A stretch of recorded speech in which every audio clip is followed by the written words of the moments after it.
Hello everyone. Here there is a new story for you. The boon that turns into a curse for family. The woman regained her sight through a dark ritual and even ran to the church telling the believers that this was a miracle from God. But what she never expected was that this very act would drag her entire family into a curse.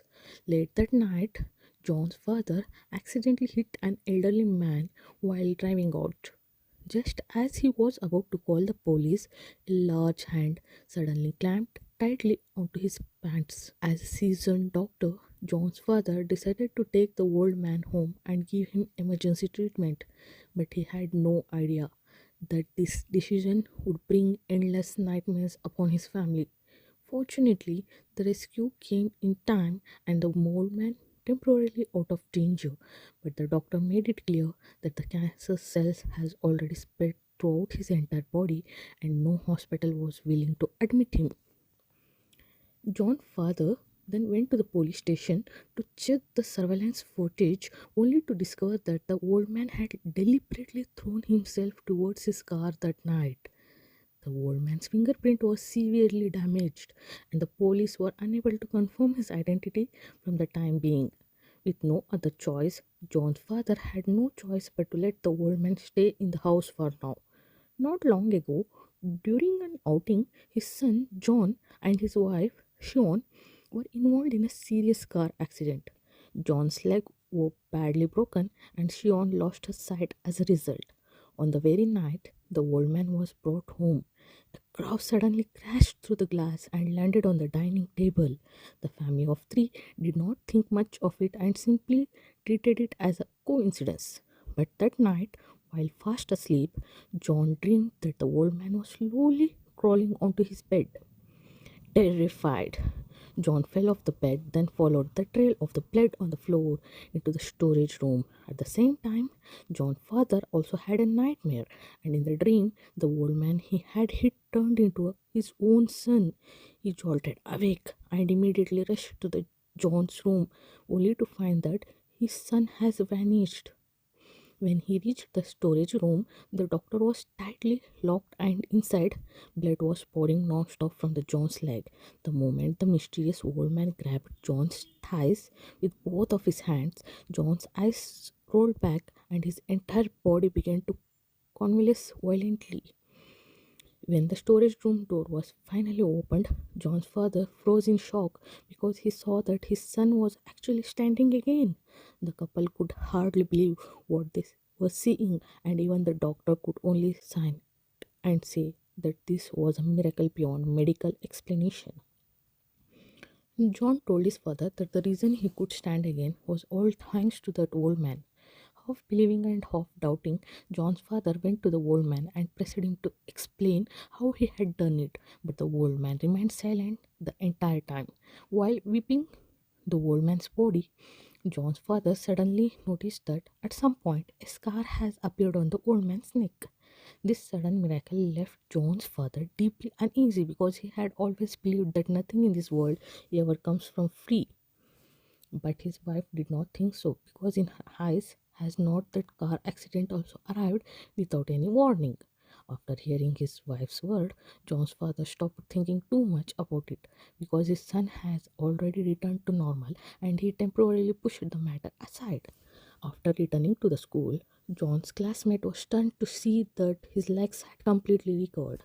During the class, the homeroom teacher suddenly mentioned that a student named Minjo was absent today. In order to find the old man's family as soon as possible, John's father put up missing person notice all around the nearby areas. But when one villager saw the notice, a look of fear immediately appears on his face, and he said that the place where the old man had the accident was right at the foot of Obok Mountain. There was nothing special, unusual about Obok Mountain itself, but the atmosphere there was strangely eerie, and some people even call it the village of miracles, with rumors saying that many people had died in that area. No long after, a neighbor accidentally saw John standing up and walking again, then told the pastor about it. After hearing the news, the pastor immediately came to visit, and she told John and his wife that the people in this area were all longing for a miracle. So she hoped that John could go to the church and share this miracle with more people. Shion agreed to the pastor's request, stood inside the church, and devoutly spoke about her faith in God, arguing everyone not to give up on life, to believe that suffering would eventually pass and that God's will would one day arrive. The believers at the scene all believed her without question, except for one woman named June, whose expression suddenly changed. It turned out that something strange has recently happened in June's home.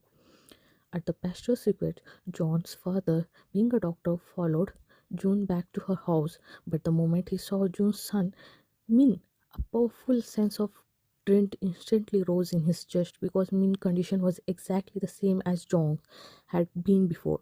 June said that Min had been healthy since childhood and had never suffered any serious illness. But 4 nights ago, he suddenly became like this, and 4 days ago was exact day that John got his legs back as a normal.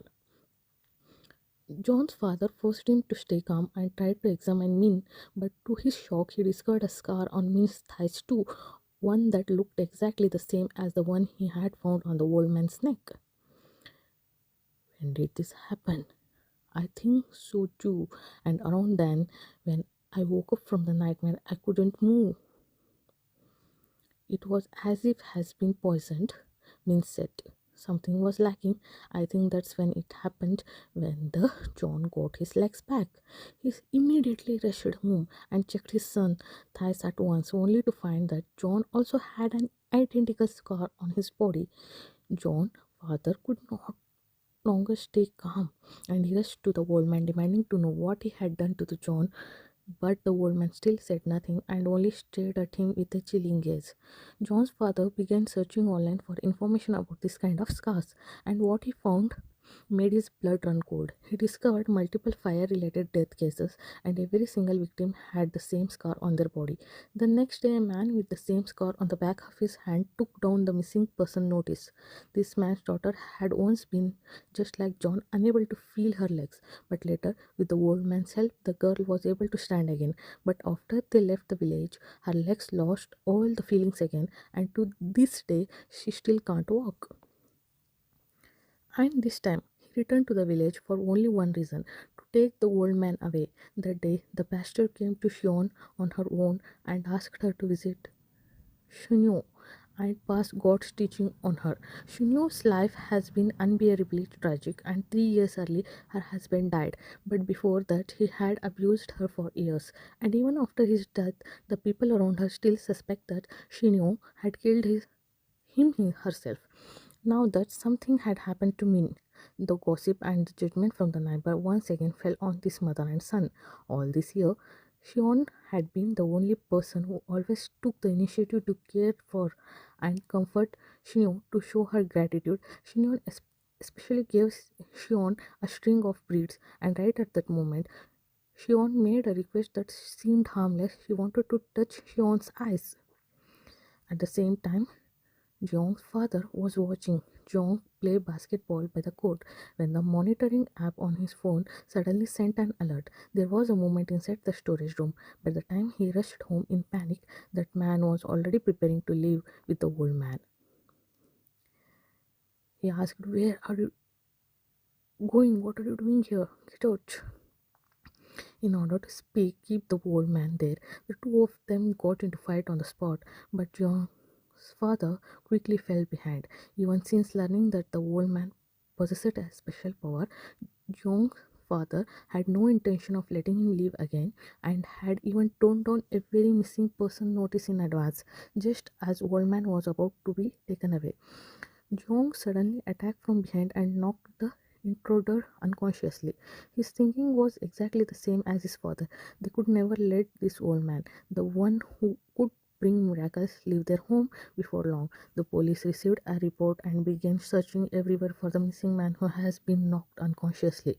When questioned by the police, Jong's father lied and claimed that he had never seen this person before, but in private, he admitted to Sean that he had seen the man and has deliberately hidden the truth.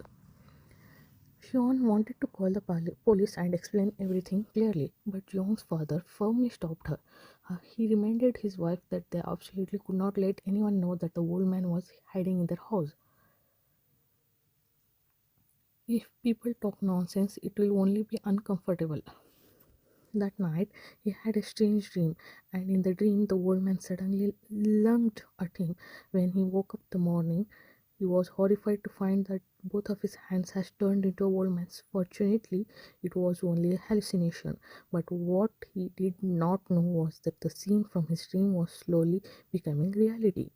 John's father suggested that the whole family should move away from this place, but John strongly objected, and Sean's attitude was unusually firm as well. She insisted on staying because, in her eyes, this was the only place that could bring miracles to people.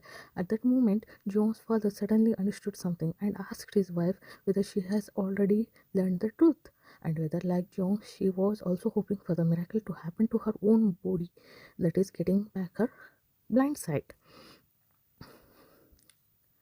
She tells that can't I wish for anything?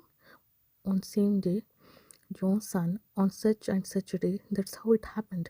John told Mina Slag, how can you say something like that? It was a response from the John for his father. It all makes nonsense at all. John slowly walked up to the old man, lifted his hands and pressed them against her own eyes. In the next second, the bracket Sean had given her scattered all over the floor, and at that moment the disaster was transferred. Very soon the pastor arrived at Sean's house with a group of believers, shouting excitedly and demanding that she go to the church and spread word of miracles. John's father tried desperately to stop them, but Sean was usually calm and said that she was willing to go with them. Inside the church, Sean delivered an emotional speech and devoutly praised the greatness of God. Before her words had ever finished, a sharp pain suddenly shot through her eyes. In the next instant, light returned to her world. Yet at the exact same moment, a huge amount of blood burst from Min's eye, and Sean's blindness was completely transferred onto him. Everyone in the church witnessed this scene with their own eye and completely lost the control. In their eyes, Sean now looked like a divine figure who had descended into the world, but the joy Sean felt after seeing again did not affect John's father at all. From the hospital room next door come Sean break screaming because she could not accept that her son had lost his sight. After witnessing all the John's father immediately called John and told him to come home at once. When Min's mother learned from the pastor that the so-called miracle has fallen upon Sean, she frantically made phone call after phone call demanding explanation, but Sean no longer dared to answer. John's father decided to take his family and flee this place overnight. At that very moment, the man from before suddenly appeared and attacked him from behind and tied him up. The man did not kill him. He only wanted to use the old man to transfer his daughter's illness onto John's father, but his way of tying him up was far too clumsy, and John's father quickly broke free, then even played dead, frightening the man into thinking he had truly stopped breathing. Just as he was about to leave, John's father noticed that the girl lying motionless on the bed had the same familiar scar on her neck. In Man's diary, John's father saw a great deal of information about that old man, and when he heard from the man that this was a curse, John's father immediately asked whether there was any way to stop it, but the man replied, why stop it? Who would not want a miracle? After leaving the man's house, John's father immediately took his wife and child and drove away from Obok Village. But just as the car was about to leave the village, a tearing pain suddenly shot through John's leg and blood began pouring from Sean's eyes once again. At that moment, John's father finally understood. The miracle only worked inside Obok Village, and once they left, everything would be taken back. In despair, he dropped to his knees before the old man and begged him to restore his wife and son to the normal. But before the old man could answer, Shun arrived at the house. She had already learned that it was John's family who had taken her son's health away. Shun grabbed a sickle and charged at him like a mad woman. Only at this moment did Sean stop pretending. While Sean was struggling with her husband, Sean launched a surprise attack from the behind. Shun had her throat slashed by the chun, and before dying, she told her husband that she had actually been pretending not to know all along because she too wanted a miracle to happen to her own body by bringing back her eyesight. Sean stopped breathing, but Chun turned around and asked the old man what she should do next. Sean's father was consumed with rage and wanted to kill Shun to avenge his wife. But then he heard a blast of laughter coming from the old man. At that moment, he finally realized that everyone has fallen into the trap from the very beginning. But by then, it was already too late. He let Chun go, placed his wife's body outside the door, then walked back to the old man and made his final choice to trade his own life for Sean's return. The moment Jung's father took his own life, the old man suddenly lunged at him, and just like in the dream, after the old man disappeared, Sean really did come back to the life. But from the moment on, Jung's father became the new vessel of the curse, wandering the street just like a old man once did, using an accident to search for the next person desperate enough to wish for a miracle. After watching this film, I only want to say one thing: never believe that good fortune comes for free. If one day something good suddenly comes knocking at your door, make sure to ask yourself first, why would it come to you? That is the end of the movie. See you soon. Bye.